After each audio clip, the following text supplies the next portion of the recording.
Hi, this is Matt Bright. I'm with Frank H. Furman Insurance. We've been a staple of the South Florida community now for 53 years. We're now the 8th largest agency in South Florida. I run our hospitality practice group.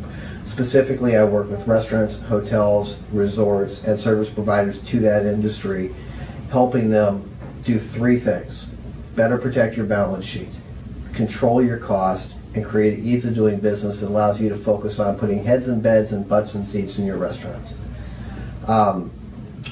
18 years in the insurance industry, many of which have been focused on hospitality, have taught me that your ability to control the incidents that happen on your property, to, one, keep them from happening, and then when things do happen, to minimize the cost of those incidents, goes a long way to ensuring that you have better rates now and in the future. Take a look at the following clip, see if it adds value to your organization, and I'd love to be a resource for you. One of the things I always like to talk about, I like to talk about in terms of the law, but then how the law applies in real world to what you're seeing out in your fields, in your restaurants or in your bars or in your establishments.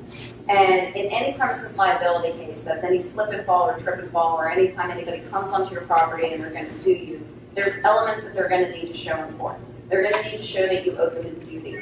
For premises liability, there's an additional element of control. And that's always an issue in certain scenarios. When you have a restaurant that's in a strip mall or in any type of shopping center where there's common areas, if somebody is claiming that they fell out in your parking lot, you really want to look into that, have the patron take you out, see where they fell.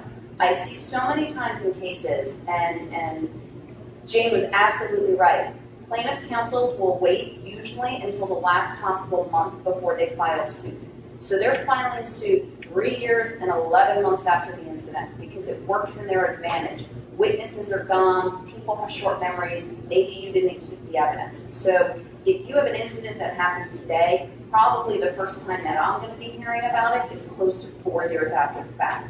So when you're investigating anything, that's the mindset that you want to have. You want to keep a record as detailed as possible at the time, because 4 years later, nobody ever remembers anything.